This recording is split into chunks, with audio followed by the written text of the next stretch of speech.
प्रश्न संख्या 41। पिछले दिन जो हुआ भाजपा के एक सांसद ने ओके इस प्रकार का भाषा का ओके ओके संसदीय एक बता रहे हैं संसदीय कार्य मंत्री जी बता रहे हैं। ओके ओके अध्यक्ष महोदय जी, हम लोग सब इस महान सदन का सदस्य हैं और आप इसको प्रिसाइड करते हैं। कोई भी सदस्य ऐसा टिप्पणी करते हैं जिससे सदन का गरिमा को चोट पहुंचती है, ये सबके लिए अत्यंत दुखद घटना है। मैं आदरणीय अध्यक्ष महोदय आपसे अनुरोध करूंगा, चाहे सत्ता पक्ष का हो विपक्ष का हो, कोई भी सदस्य इस तरह का टिप्पणी और भाषा इस्तेमाल करता है जो संसदीय परंपरा में परमिसिबल नहीं है, सदन का गरिमा को चोट पहुंचती है, तो आप समय समय में कार्रवाई करते ही हैं। उसको आप सदन का कार्रवाई से बाहर निकलने के साथ साथ बाकी अध्यक्ष जी आपके पास पावर है, आपके पास अथॉरिटी है कि कोई भी सदस्य इस तरह का व्यवहार करेंगे तो उसके ऊपर में उचित कार्रवाई या उचित टिप्पणी करने का भी माननीय अध्यक्ष जी के पास अधिकार है। हम अपना सरकार की ओर से ये कहना चाहता हूँ कि मैं डिटेल में नहीं कह रहा हूँ, मैं यहाँ सदन में नहीं था कल, मैं राज्यसभा में गए थे, जब आया तो ये घटना हुई। प्लीज पूरी बात बोलने दो उनको, पूरी बात बोलने, पूरी आप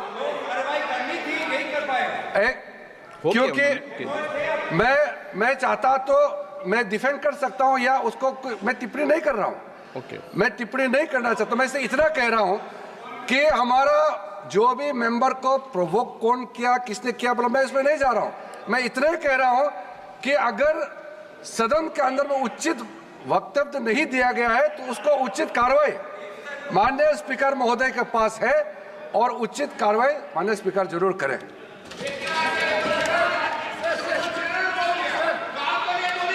next question number 41 Pradeep Kumar Panigrahi. No yes मेरी रूलिंग सुनो, एक सुनो मेरी रूलिंग दे रहा हूं मैं, बैठो। क्वेश्चन नंबर 41 बैठिए बैठिए बैठिए, पहले इनको तो बिठाओ। ब्लड प्रेशर आ रहा है, बैठ।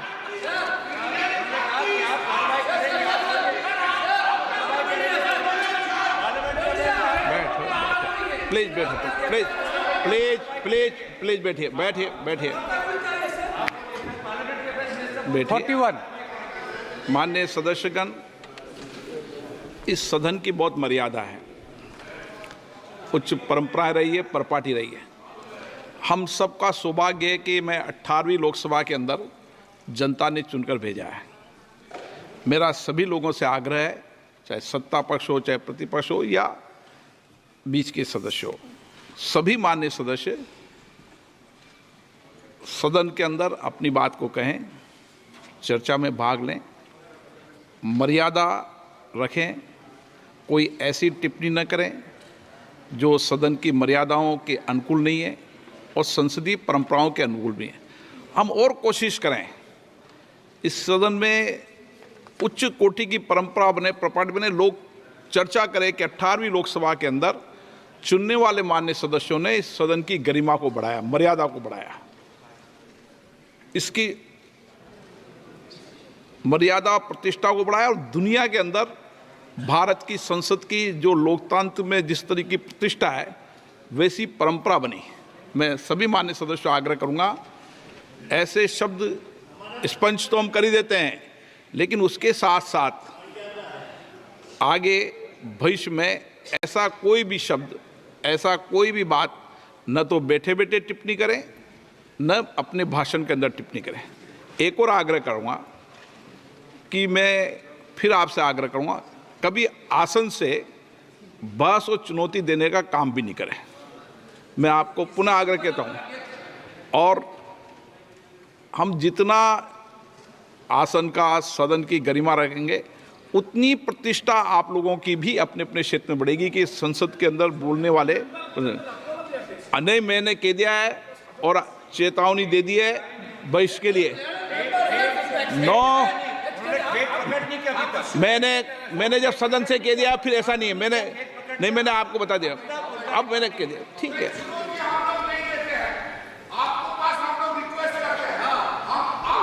ओके ओके ठीक। Okay, question number 41 Shri Pradeep Kumar Panigrahi. 41 question number 41 माननीय मंत्री जी। Speaker sir, a statement is laid on the table. माननीय सदस्य। Supplementary question, sir. The Honorable Speaker, sir, will the Minister elucidate the House regarding what measure will the government implement to ensure the transparency, accountability and equity in the carbon trading schemes, particularly in the verification process of carbon credit, while preventing abuses like under-reporting emissions and greenwashing, and how can blockchain technology will be leveraged to enhance tracking and verification, all while fostering participation across all sectors in aligning with India's broader environmental goal. Speaker sir, जहाँ तक इस mechanism के implementation का कार्यक्रम है, ये bureau of energy efficiency ने एक बहुत डिटेल्ड प्रोसीजर ये पब्लिश कर रखा है, जिसमें चाहे उसका वैलिडेशन का विषय हो, प्रमाणीकरण अथवा वेरिफिकेशन सत्यापन का हो, इस सारे विषय को वास्तव में बहुत एक गंभीर विषय और पूरी दुनिया इससे चिंतित है। तो बहुत से पैरामीटर्स इंटरनेशनल मार्केट के भी हैं, अदर सभी कंट्रीज इसमें बैठ के विचार करती हैं। विषय तो वास्तव में सबसे पहले ये 1997 में क्योटो प्रोटोकॉल के अंदर इसकी शुरुआत की गई थी। भारतवर्ष में भी 2001 में इसमें रजिस्ट्रेशन शुरू हुआ था और 2005 में इसकी इंटेंसिटी को मेजर करने का एक मेथड जो बनाया गया था, और उसके बाद लगातार हम लोग क्लीन डेवलपमेंट मैकेनिज्म के अंतर्गत वॉलंटरी पार्टिसिपेशन अपनी कर रहे हैं। इसके आगे लगातार अचीवमेंट्स हमारे बढ़ते चले गए हैं, हमारी कुछ कमिटमेंट्स भी टू द वर्ल्ड कम्युनिटी बनी हैं, और उसी के अंतर्गत आज का ये विषय है कि कार्बन क्रेडिट मार्केट इसको भारतवर्ष के अंदर एस्टेब्लिश किया जाए। इस नाते से हम आगे बढ़ रहे हैं। सप्लीमेंट्री पूछना चाहते हैं माननीय सदस्य। Yes, Honorable Speaker, sir, whether the government is interested to implement the blockchain technology while addressing these issues? Block technology के बारे में पूछ रहे हैं। Blockchain. ब्लॉकचेन के बारे में पूछ रहे हैं।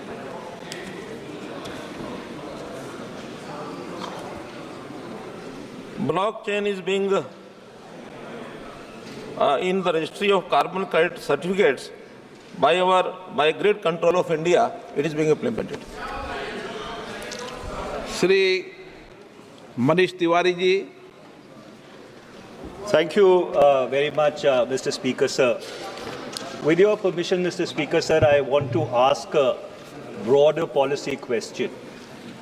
Going back to the Earth Summit in Rio de Janeiro in 1992, there was a consensus which emerged in the global community that global warming must be limited to 1.5 degrees centigrade or 2.7 degree Fahrenheit of the pre-industrial temperatures which prevailed during the 1500s before the first industrial revolution took place.